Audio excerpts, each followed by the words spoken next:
The Las Vegas Aces have made history. The first back-to-back champs in 21 years. They beat the New York Liberty in Game 4 on Wednesday to take home the 2023 WNBA title. And what a game this was to finish out this pretty great finals, pretty great W season, dare I say, Brendon Kleen, my co-host here on the Just Basketball Show. We'll get to our full analysis of this game coming up here. Want to tell you, though, about our friends at Homage. Brendan, show everyone that's watching us on YouTube that shirt one more time. Okay. The 2022, champion shirt for the back-to-back champions. I'm sure that they will have another incredible design. They have NBA, WNBA licenses. We have a link below. Support the show. Maybe wait a day or two.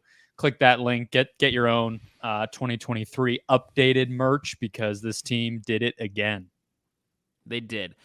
Brendan, I think there's no place we can start other than A'ja Wilson because with Chelsea Gray out, with Candace Parker out, with Kelsey Plum didn't have a particularly good game in this game. Very clearly Kia Stokes out. Kia Stokes out. The Aces putting in players who frankly just aren't, I think, at the quality that you often need to have to win a WNBA title, to win a title, win games, period. A'ja Wilson was the best player on the floor. She was tough. She did everything she needed to do on both ends, was a real deterrent at the rim. You saw players like Laney and Sloot sometimes dribble away from her when they got in the paint. Just I am the best player in the world performance to win this title from A'ja Wilson. This performance from the Aces, this win, this kind of gritty, tough, in the muck win from the Aces starts, continues, ends with this A'ja Wilson performance. Her game tonight, I think we've talked about this metaphor or I guess like saying before, Chris, and it's from your guy, the former GM, maybe president in Cleveland, David Griffin, which is the ability to dictate outcomes. That's a big Griff phrase. And that just sums up what we watched today. I think, they had four players who I think of as surefire WNBA professional level winning rotation players. Vegas did. They had three of their top, you could say 5 or 6 players out, and Raquana Williams, who has not been with them all season, who won 6 Women of the Year last year for this team. And it just still felt like they had a chance because of A'ja Wilson. And then she steps on the floor and she is just the one player on either side of this game that had the ability to dictate the outcome of this game. She does it her own way. 0 assists, 3 free throw attempts. Now, nobody was getting calls in this game, so that's not exactly standard for her, but still noteworthy. And just shoots 50+% like it's easy, which it definitely was not.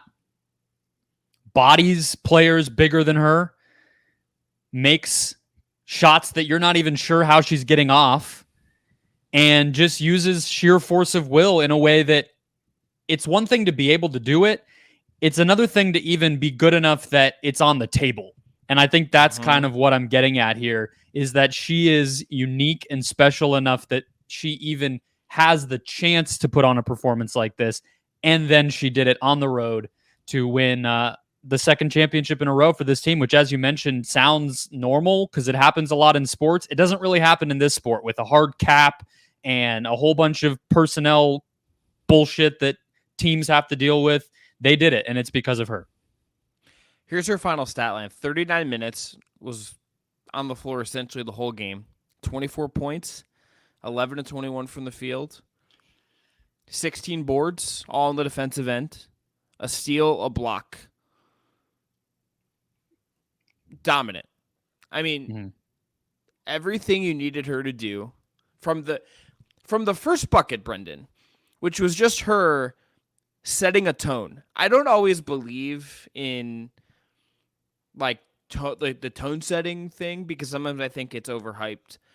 But it felt very, to me, maybe just because it's A'ja and because of what she is to the Aces, what she represents, how good she is, how essential she was going to be to this game. The first possession, she posts up Jonquel Jones. She gets her shoulder low. She gets around. She gets a little sneaky little layup.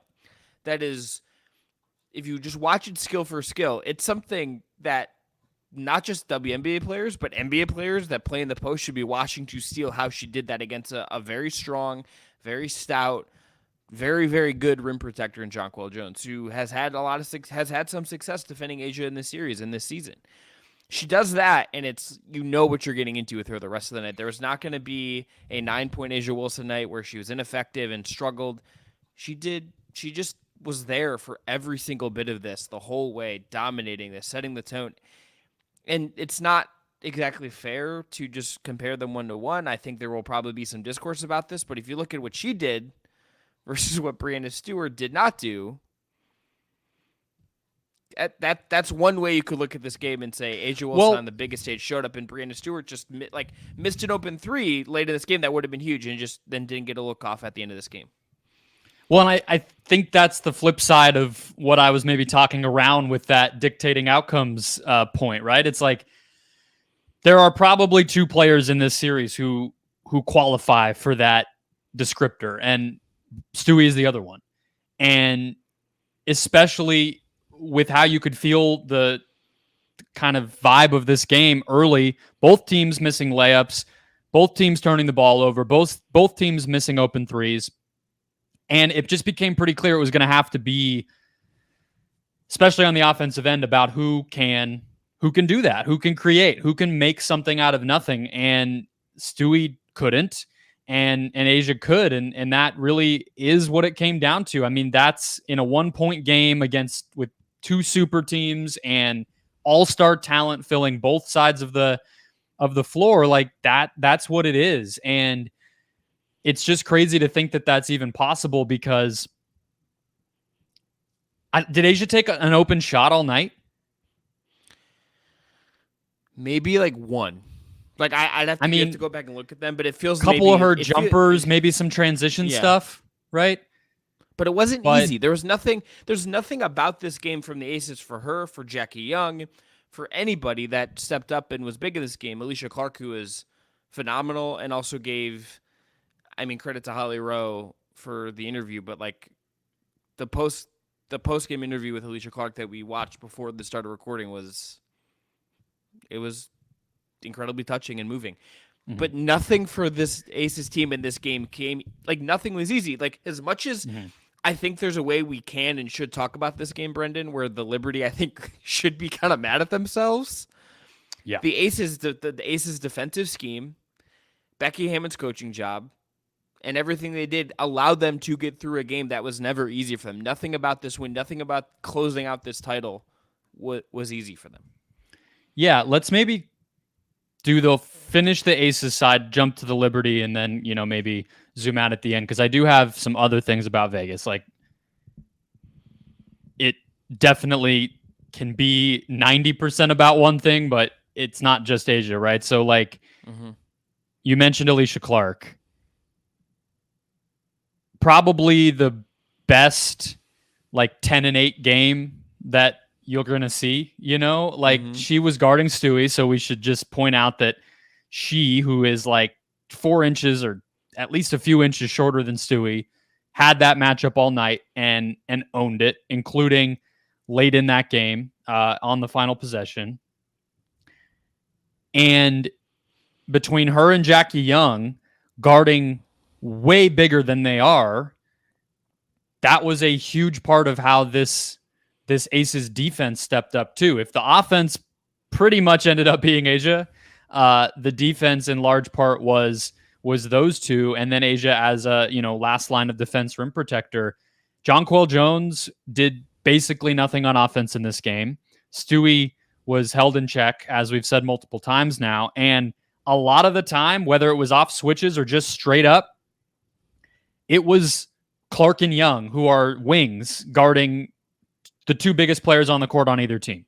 Like, that's incredible, and it's a testament to the confidence and the physicality and just the comfort that this Aces team operated with on the road in an environment that they had no business being that comfortable in. Like that just it defies logic that they just never sort of had an issue. The Liberty go on that run to close the first quarter, and I thought the game was over. And then that kind of recipe just took them home, and it's wild that it worked out. It feels like everything was working against them. And then you have Kayla George, who had like weirdly a positive game at the end of the day. Like so many bizarre things just clicked into place for this team tonight. We should also just, I think, give some credit to Becky Hammon, I think, as well. I think the defensive scheme that they went with and the personnel choices she made, they pretty much all worked. It wasn't obviously A pluses on all of them. It wasn't hitting a homer on every single decision, but you hit a lot of singles in a close game. That can be enough to get you over the edge. She's now in her first 2 years, Brendon, as head coach of this team, won 2 titles. Yeah. I thought what she did having Clark involved pretty consistently offensively. Clark's usually a floor spacer, 3-point shooter. She was 4 of 7 from the field, only took 1 3. So she was 4 of 6 on twos. And you could feel that whenever they're going to put Sloot or Sabrina Ionescu onto Clark because she's the weak link offensively in most of their lineups, especially, from a size standpoint. They're not going to put a point guard on Kayla George. So Hammon and the Aces just said, okay, if that happens, get to the paint, get to the post, score. And she did that enough to get 10 points. I thought just pushing the right buttons in terms of like Kirsten Bell not working, bail on that, not going to happen. Mm-hmm. Deploying Kayla George and honestly encouraging Kayla George to just let it fly the minute that she has an open shot. Like that's what she's out there for. So just do it. I think a lot of coaches would be nervous and would have tried to get too cute with stuff. She just said, we're going to roll with what this player is good at and just hope for the best. And, 3 of 10, like that's good enough. She had some nice playmaking moments. I mean, the pass of the night might have been a George pass because they ran a set with her at the elbow. Kelsey Plum back cut off of it and got an easy layup. And it's just like she trusted a player who has not played meaningful minutes for this team, who is obviously a pro, has played for the Australian national team, has been around, isn't exactly going to maybe be freaked out by this moment in the way a younger player might have been, right? Mm-hmm. But someone that was going to come in and you had to just trust that something good was going to happen. And obviously they could have pulled the plug, but for her to like trust a player like that and empower them like that, I think it's a lesson about Brendon, like how certainly there's some other things out there within the Aces orbit that don't maybe back this up, but how good Becky Hammon seems to be at understanding the people she is coaching and understanding what buttons she can pull and what levers she can pull and when to cut bait on them if she needs to. Yeah, and I the last thing I was going to point out is a testament to the same thing, which is I thought Sydney Colson would start. She still ended up playing a big role. It wasn't exactly a crazy prediction. There's only so many players left on this team to see the court, but I thought played pretty good defense on the Sabrina pull-up too. She was just sort of in Sabrina's face and fighting through screens as a point of attack defender all night, and that ended up being enough. I just don't think she was expecting Sabrina to shoot that too, because that's not really her shot. And it almost was the deciding shot of the game. So maybe it would have looked ugly that Colson made that mistake if the outcome goes differently. But yeah, the grit of all grit. I think to your point about the tone and that first Asia bucket, but moments throughout the whole night, I just think Vegas and there were reports, I think like Mark Schindler put this out on Twitter and they were alluding to it on the broadcast and you could see it on the sidelines, whether it was like the Chelsea Gray mic'd up stuff or anything. Even Becky Hammon doing the in-game interview when she was just kind of laughing and joking about how much they sucked in the first quarter. This team wasn't worried, and I don't know how the hell they managed that. That's insane. I would have been like Sabrina and puked if I were in their shoes. There is something for teams, and this is not something you can, I think, bank on every team that sticks together for a long time happening.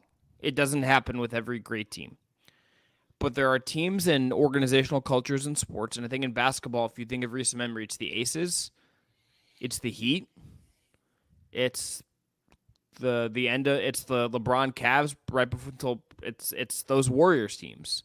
It's these teams that even if it's only for like 4 years, they go through real stuff together. They go through the trenches. They have great. There also seems there's a connector there with great coaches. It's Spo, Ty Lue, Steve Kerr. Like, it is this kind of cohesion and belief and grit. And I'm sure, like the Spurs team, some of Spurs, the Pop teams under Spurs, the Spurs teams under Pop have had this. You just, I think, learn because you've done so much and trust each other so much and know each other so well that you're not going to freak out. And it's just like, we've done this before.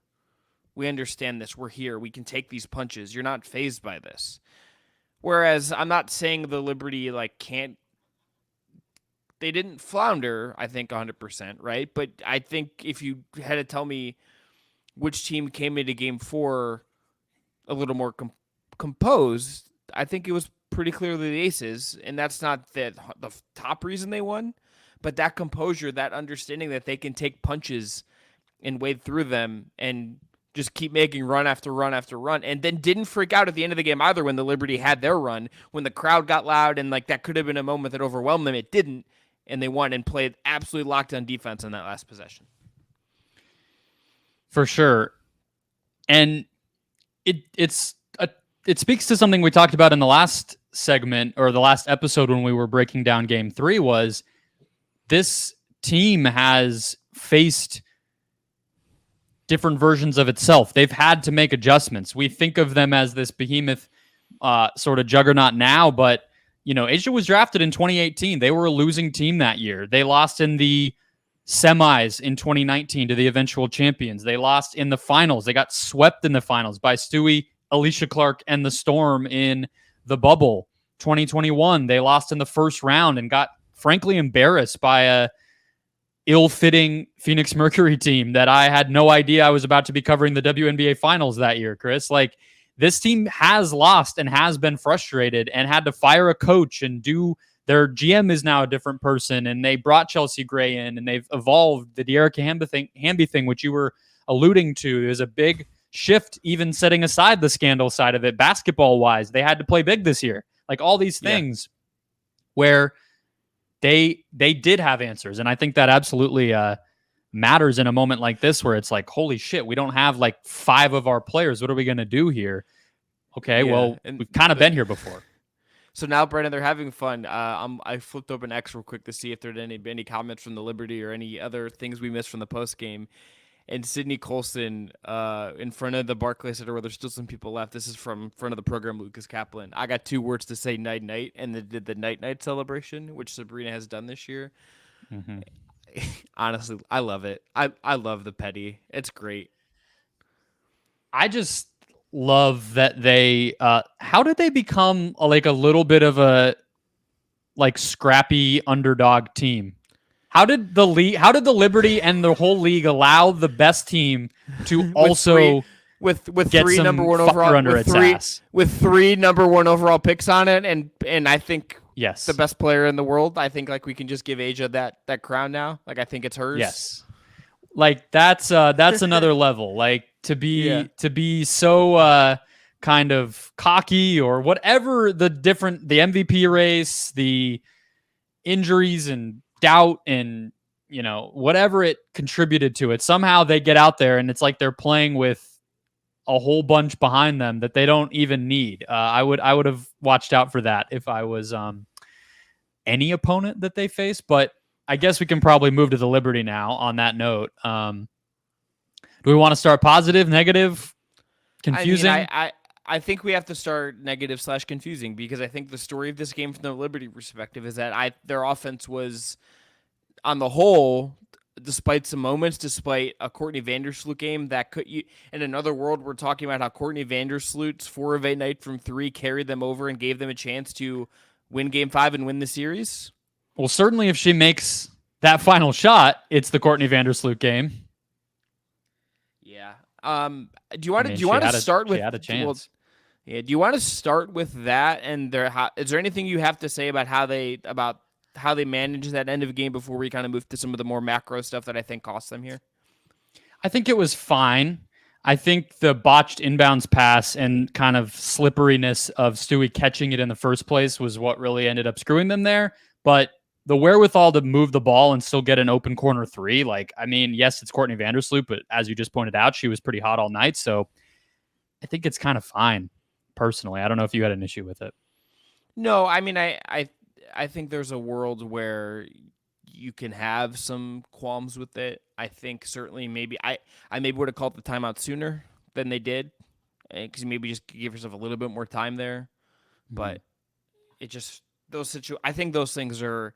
I think late game basketball is often, if it works, it works. If it doesn't, you look like an idiot. I don't think it's sometimes it's just that. It doesn't need to be more complicated than that, right? Yeah. So, Well, and it's like it's a little hard to necessarily evaluate what they could have done besides their plan, because their best one-on-one scorer was playing one of her worst games ever. So, Breanna Stewart not being herself doesn't exactly give you a lot of confidence if you're head coach Sandy Brondello to draw something up that relies on her creating separation and making a contested shot. So, to me, the half court offense, I mean, it comes back to what I started with in terms of the ability to dictate outcomes. I think that this game, with how ugly it was, with the seeming like lid on the basket that we saw, and a bunch of turnovers and everything else, and a slow pace and all that, it just needed somebody on the New York Liberty to be able to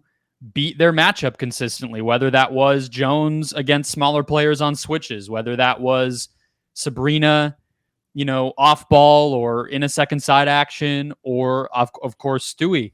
And it leads directly to the confusing part to me. The bad and the confusing are connected, which is, I know it's a thing that's easy to always say when the Liberty offense flounders, but it for good reason. Betnijah Laney had a good offensive game. mm-hmm.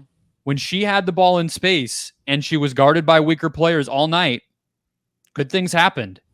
And I think it's going to be a little bit of a regret of the Liberty coaching staff to not adjust over the course of the game a little bit quicker, when, yes, she gets the third most shots on the team, but probably should have been the most if you're just kind of looking back in hindsight based on the result.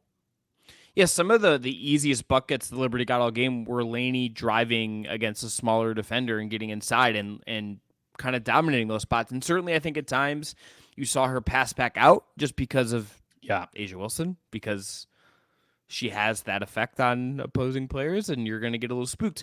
But I think overall, Brendan, it just I know there was, Becky Hammond said they're going to have to do some things that they hadn't done before. I think there's certainly some in there, but it just didn't feel to me like the Liberty ever were composed in this way. Like, I think across the board, I mean, one of the defining plays in this game to me is going to be, I think it's Jackie Young scores on one end, and then Sabrina Ionescu late in this game just throws the ball away because her and Jonquil Jones miscommunicate.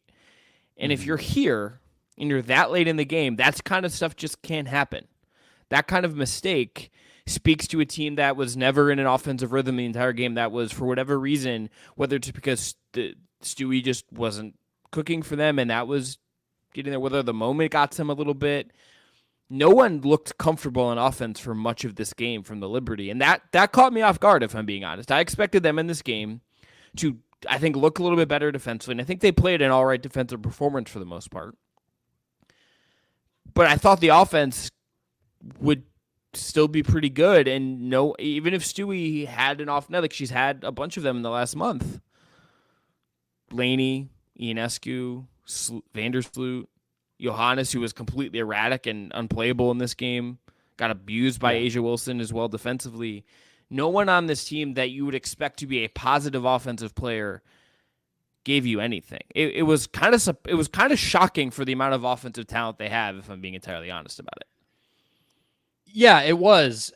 And you mentioned, just to go back to the Laney pass outs, it's like, even that is probably better offense than what a lot of other players were giving them. She had 4 assists and 0 turnovers. I noticed the same thing. Like, she kicked it out on a few where I was like, I think that could have just been a layup, but or at either least way, try to get a foul. Try to get a foul. Yeah. Do something. Yeah. Sure. But I think it just speaks to the issues that some of the issues that have faced them offensively all year. Like because of Vandersloot's limitations, and if Stewie isn't creating for herself and the rest of the Liberty players consistently, like we know what the ceiling on a team that is being, directly led as an offensive engine by Sabrina Ionescu. That team was a low seed last year that lost early in the playoffs.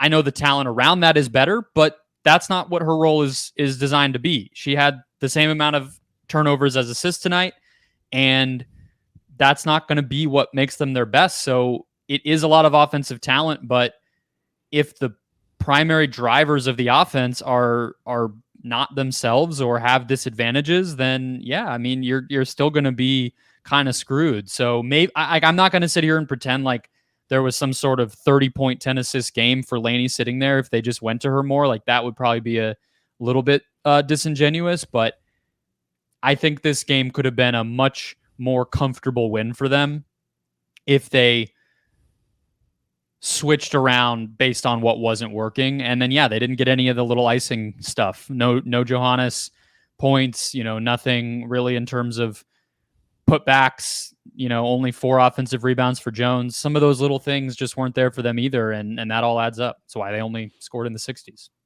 Yeah. I mean, Jones only takes 1-3 in this game. She doesn't make it. That's been that was a tilt in one of the other games. She just disappeared. Like it's one of those things where it's like, I kind of get it, but I also don't get it. I watched the game and I'm still confused. This is, Brendan, a game I will be rewatching because I think it can tell us some things. I also just, at the end of the day, it just feels, if you're looking at this from the Liberty perspective, I think you're probably pretty mad about it. I just really do think ultimately you're pretty mad about this coming out of it. I don't think there's and maybe we're gonna find out. And maybe I know she's talking after the game. I haven't seen any quotes come through. Maybe Breanna Stewart's going to say, I've had a hamstring injury, and that'll explain this kind of run and how fatigued she has looked. Sabrina, like maybe there's just something there that we're missing in real time here. I think for a team that I think, I picked them to win the title, perhaps a little bit biased in that. With the offensive talent they have, this is just like a bottom 1%. This feels like a bottom 1% offensive performance for a team with the offensive talent they have. And Sandy Bernadette's a really good coach. This just feels like one of those games you should absolutely go into the offseason really pissed at yourself about having ultimately. There's a world where they play 5% better and they win this game and you get game 5.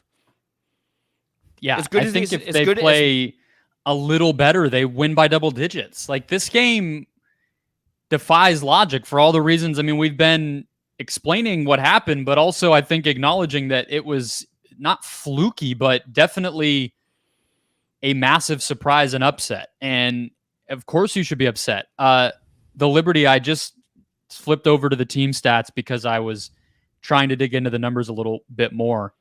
24 points in the paint for New York. That's not their recipe. Vandersloot jumpers and, whatever else is not, that's just not them. So I think that explains a lot of it. I don't know if we want to go big picture to close, but this feels like a dynasty. That's what I want to say. So we'll get to, I want to hit that. There's two very funny things. There's two things I'm very much looking forward to the next day. I just want to say on a funny note before we talk big picture stuff. Number one, Mark Davis dancing is just going to be all over our timelines, and I respect it. Mark Davis honestly salute to Mark Davis. Before it was cool, I'm being serious. Decided to buy the Las Vegas Aces and spend. No, I know you are. I mean, I mean, he's a goofy looking dude, so it is what it is. But he is dancing like every white guy with no moves. Me dances at a wedding, and I just respect that. He looks like he's had a couple drinks and is enjoying the fact that the team he spent money on is winning championships. That's sick. If I was a rich person, I could do that. That's about the funnest thing you could possibly do with your money, in my opinion. I think he should maybe have a brunch, like a coffee with Matt Ishbia, and be like, "Here's how you actually spend on a WNBA team, my brother." My billionaire brother. Tweet. Actually, I don't think Mark Davis is a billionaire. I think I jumped the gun on that one. So he doesn't even have as much money and still did it better than anyone else. Sure. The other thing is, based on last year and based on the Kelsey Plum particular energy that we got, I think we're about to be in store for some parades, some locker room, some fun videos in the next like 2 days. I hope we can get Chelsea and Kia off the crutches before the parade, because that would suck. You know, you don't want to be limping around while everybody's like drunk and being either chaotic. that or just I think you got to like be on the scooter because that'd be easier to get around if you're gonna have to do that. You know, just get the. I don't know if the floats are like you know, are handicap they accessible? Yeah. accessible? Are they That's 80? the word I was looking for. I hope they're ADA compliant. Honestly, they better be. Put some lifts on the floats. Let's respect our people with injuries and the people with disabilities in our world. Honestly, let's do it. Okay. Next year, the Aces have Asia, Plum, Gray, Young, and Clark all under contract. And I don't know if Candace Parker maybe retires. I think she still helped them get here. You know, like she'll probably count this as a ring in her book and number 3 for her. But they have a little bit of wiggle room if she does retire, because those are basically the only contracts on their books. Raquana Williams finally comes off, so they have like a third of the cap open.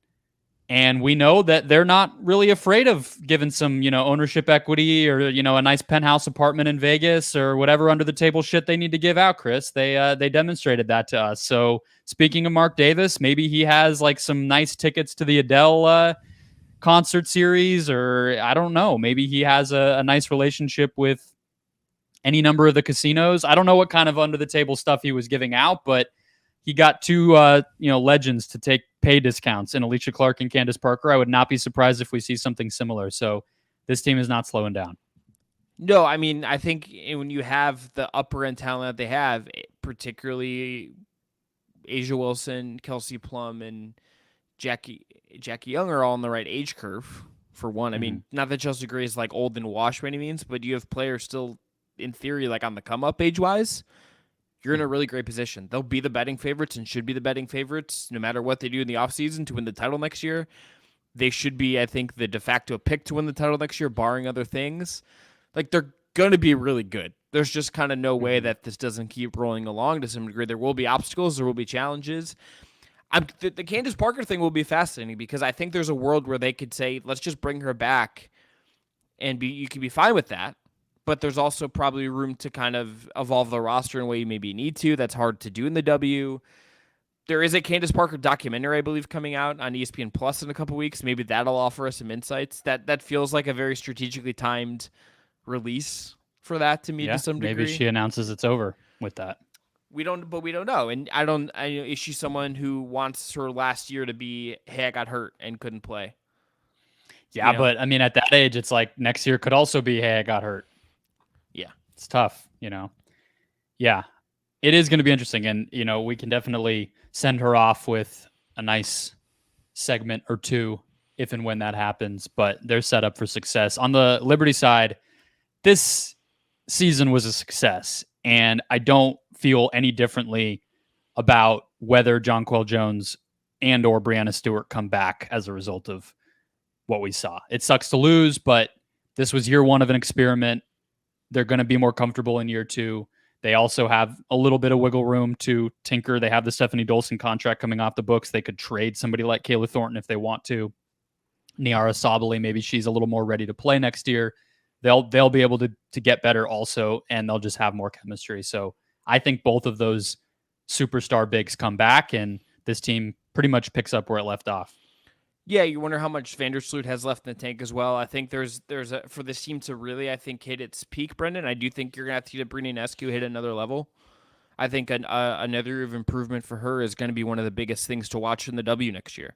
She's going to be someone that needs to, I think, in a game like this, her being able to maybe handle the ball more directly at times and just be a shot creator for herself and not just take the really long threes and instead maybe get a midi, maybe get to the rim. I think that is an evolution of her game that she's going to need to add if this Liberty team is going to, I think, hit its absolute peak. And frankly, take some pressure off of Stewie to feel like she has to, when we're looking at this game, feel like, okay, Stewie didn't do enough.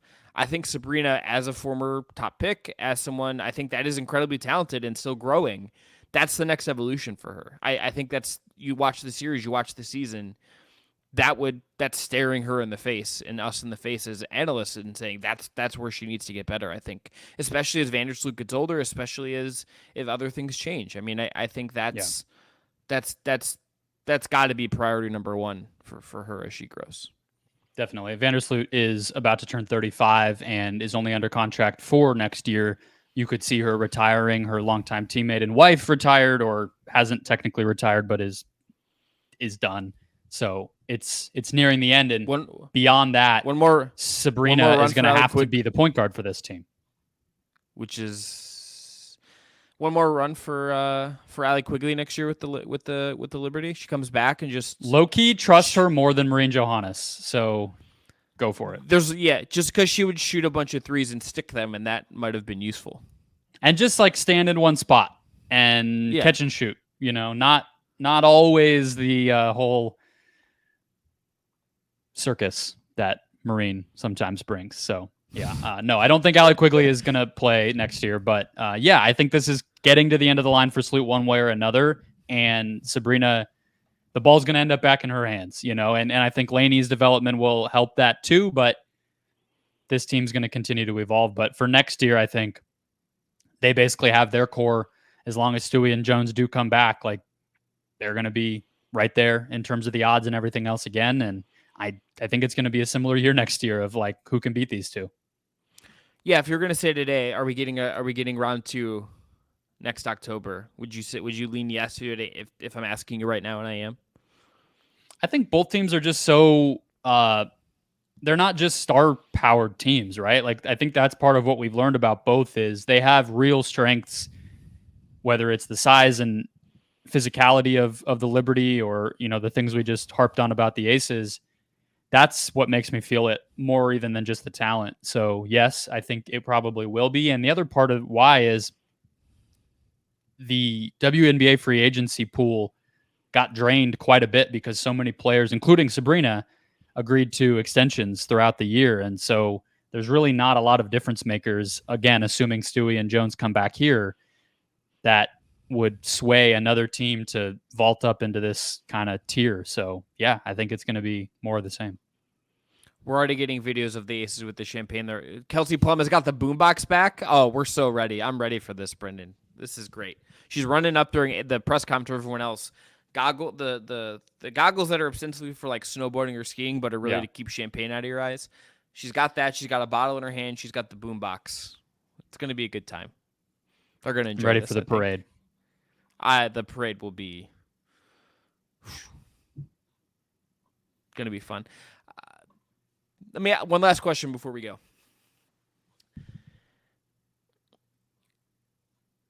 When you think about this season, Brendan, of the WNBA, is there anything with these teams as overall trend? Is there something you're gonna remember most about this year that's gonna stick with you in one way or the other about where we ended up?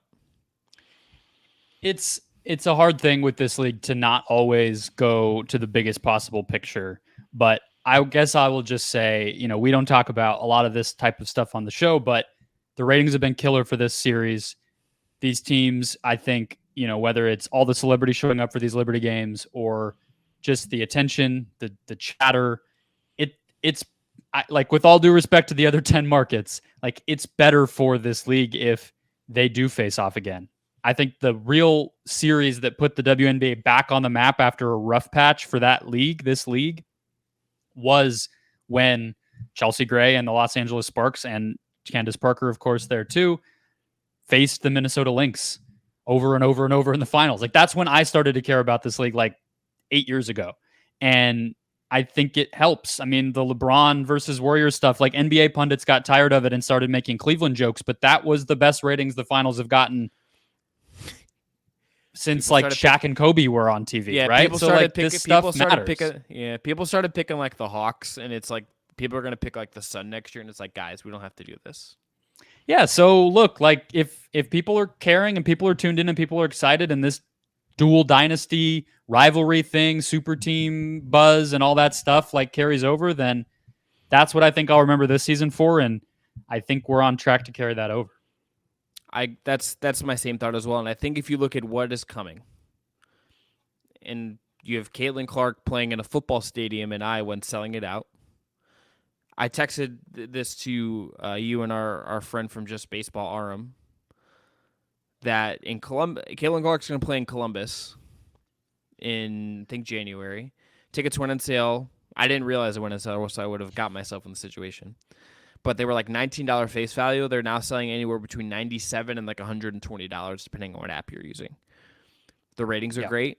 The level of play with Asia Wilson, who is like, I'm sorry, she's more skilled in the post than like a lot of your favorite young NBA guys. She just is. She has things that like Evan Mobley should be like locked in a room to made watch for like 3 weeks, so we can like understand what she's doing.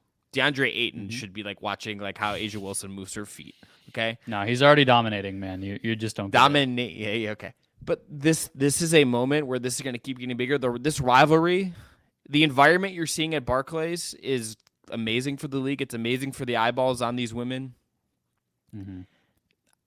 This feels like a moment when a book is written about the W's history, about women's basketball history. I know there's been when like the next great one is written in like 10 years. This is going to be like an era where we look back and say this was part of the boom. This was part of how the sport exploded and evolved and got to the big time in a hurry. And I think this rivalry, if we can get it 2-3 times, I think that'd be great. Maybe there's someone coming. Maybe it's the Wings. Maybe it's the Sun. Maybe Elena Deladon has another run in her to get the Mystics up there. Maybe something else is coming. But this is awesome, and you can. I will be tuning in. If you're not watching the W at this point, you're just missing really good basketball. You just are. To quote Javier Reyes from the Just Baseball Network, he texted me during this game. He said, "Hey, I'm gonna blame you and Brendan for how Stewie played." I'm like, okay, fair. But he said the game was too. Well, I blame him for the Padres sucking, so you can tell him that. Okay, well, he's gonna listen to this and text me about it. I guarantee it. He called the game turnt. It's pretty. I mean, that's not exactly how we described it, but guess what? This game was turnt. This game was awesome. This game was. I'm sorry if you picked preseason basketball between like Jordan Poole, good for you. If you watch like that over this, you're missing out on higher level. Anyone who picked baseball too, I'll just let you know the Astros are going to go back to the World Series. I'll just there you go. Spoiler alert. I can't wait. You didn't need to watch that either.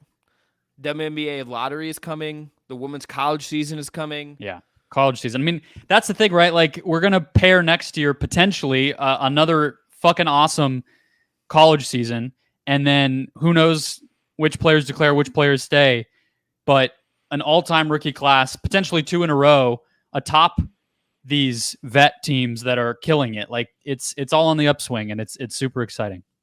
And we finally got expansion, which we haven't really even talked about, but like expansion is coming, which is great. Yep.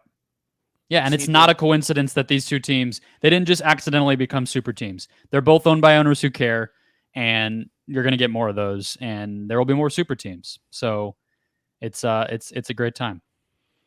We're going to end it there. Thank you, everyone, for tuning into our Just Basketball Show reaction to Game 4 of the WNBA Finals. The Aces, led by Asia Wilson, make history. Back-to-back titles, first time in over 2 decades. Becky Hammon, a second title in 2 years as head coach of the Aces. What a season, what a series, what a game. And hope you enjoyed the hoops. We'll be back at you with a full episode next week. Thanks, everybody.